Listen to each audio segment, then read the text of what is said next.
Greetings, the Hijabi Gamer here, and guess what I just watched? And deeply regret watching. Ghostbusters 2016! Yay! Yeah, I finally watched that. Someone really needs to work on that brain bleach idea because there are a bunch of movie memories I really want to bleach out of existence. The sequel trilogy for one, and this for another. Though this wasn't nearly as bad as the sequel trilogy because the one benefit of it being a reboot is you don't have to watch your favorite characters being massacred like we had to watch in the sequel trilogy. That doesn't mean, I know the actors from the original Ghostbusters were in this, but they weren't playing the original characters, which just asks the question, why the hell did you reboot this? You had the majority of the cast available. Continue the movie. Other than Harold Ramis, rest in peace. But no, rebooting it. Why? Anyway, when originally the movie was announced, that is why I wasn't interested in it, because I didn't care for a reboot. I own the original two. I didn't see a need for it to be rebooted. I didn't care for it. But I wasn't going to write it off completely. I was originally going to, as soon as it was available on Amazon Prime, I was going to rent it and watch it. And then, well, the cast and crew and Sony felt the sudden need to insult their fan base. Excellent job, because that is the fastest way to turn me off of your product. Yeah, that's basically saying that if I don't spend the money I worked hard to earn and took time out of my day, that I was, what did they call us? Oh, misogynistic basement-dwelling man-children. Still trying to figure that one out. I still can't pee while standing. Just saying. So, yes, was not interested at that point, had no plans of having anything to do with this movie. Well, now everyone is talking about Ghostbusters Afterlife, especially with the recent teaser release and, the trailer, and supposedly it's coming out in a couple of months. So, this mess is going to be dragged back into the light, and we're going to hear the usual insults towards the fans. So, if I wanted to say whether I like this or not, I had to watch it. So I did. I wasn't too optimistic. My expectations were not subverted. Yeah. Now, I nearly turned this movie off at the 20-minute mark because I did not like any of the characters, and I was not looking forward to spending any more time with any of them. Seriously. They were all unlikable. At that point, I'd only seen Erin, Abby, and Holtzman, and just, they're not real people. They're exaggerated parodies of people. They don't feel like normal human beings. They took traits about them and exaggerated, and nothing they say, almost nothing they say is real talk. Most of the time it's just banter back and forth.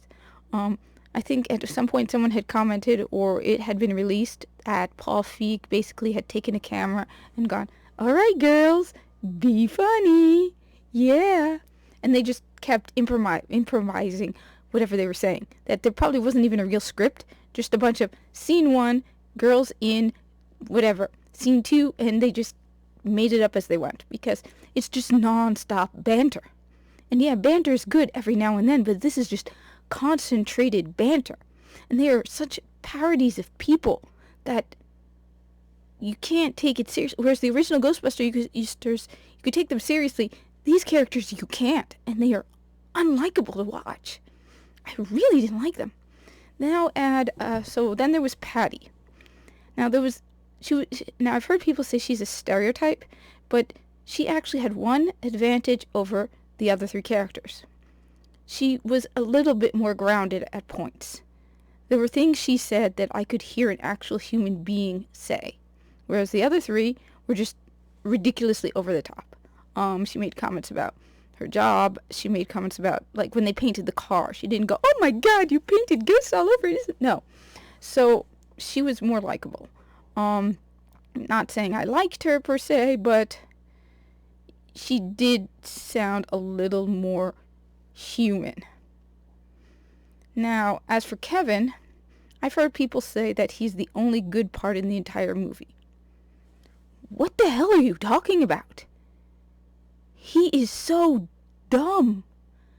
I mean, the moment he came on screen, I thought he was well dressed, he had the glasses on. I thought maybe people had exaggerated just how dumb he was. No, they hadn't. It was painful to watch just how stupid he was. I did not, and I've seen Chris Hemsworth as in Thor Ragnarok, but this was just bad. I mean, the only time he was passable was when Rowan took him over, because he wasn't just that dumb. Of course, don't get me on the whole dance scene. That's just, I did not like him at all. So I hated all of the characters. Now, I know I've heard also people say that the male characters are the worst. No, this is across the genders. All of the characters, regardless of gender.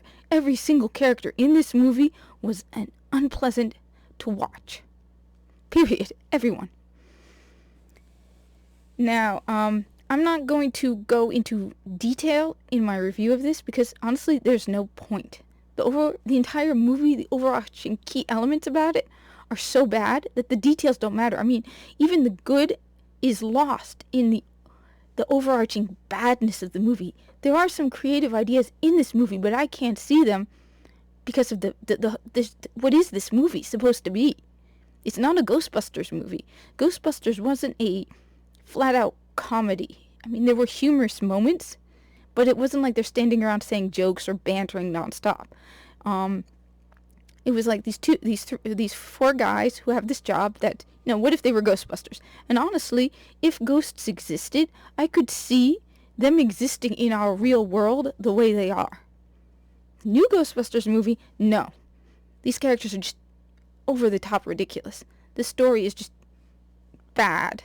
So it's not a Ghostbusters movie because this movie is clearly a parody or a very poor attempt at a parody. It's not believable. Everything is exaggerated or parodied. It's not a comedy because it's not funny. It is just not funny to watch. I did not laugh at anything. Except maybe when Kevin went to get the sandwich, because that's the one thing I can relate to in the whole thing, where he's like looking for people and then he's like, yeah, I found the sandwich. I mean, I could do this. I would be the same. Be like, ooh, turkey and cheese. Need that. But no, I did not find anything in this funny. I actually started playing Destiny 2 on the second monitor. It only made it slightly more bearable. It was just, the only good moment in this entire movie was at the beginning. When, before the tour guide goes into the basement where he's alone and he's shutting things, that was actually legitimately frightening for those first few minutes. And then the whole basement thing. And what is it with all the ooze? There was ooze in Ghostbusters. And even in Ghostbusters 2, when they had it, it wasn't like this. It wasn't this badly done. And when they start throwing it up all the time. And the jokes were cringy. And then she's like, what if I told you it came from just all of it was dumb and really bad. I did not like it at all. So, it's not a parody. It's not a Ghostbusters movie. It's trying to be everything at once, maybe. I don't know. I did not enjoy this at all. And finally, let me go touch on the man bashing.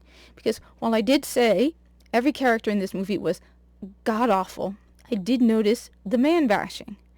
Where at one point, Rowan makes a comment that there are like a million spirits behind those mirrors, and they're all very angry, and most of them are dudes. That was just stupid and pointless. And you could have told us other things about these spirits other than the fact that they were dudes. Then there was the blogger who runs up to them, and she tells him to go back to his mother's basement.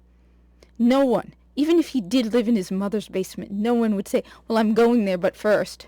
No one.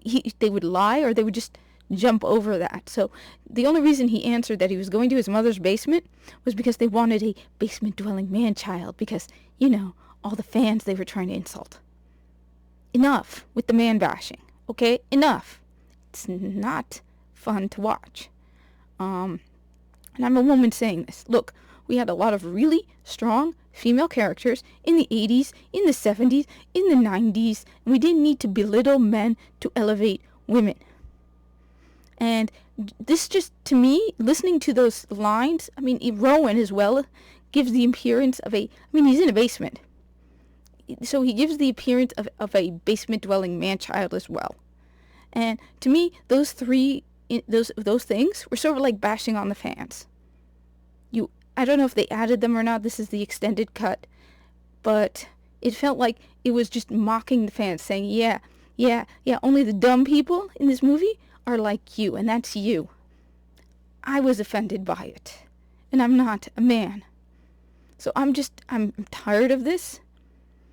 I no longer can look forward to a movie because I don't want the virtue signaling and the man bashing. And you know what? I don't consider masculinity toxic. As a super straight woman, I want my man to be masculine. So I'm tired of all of that as well. Anyway, as for Ghostbusters Afterlife, I can't help it. I'm looking forward to it.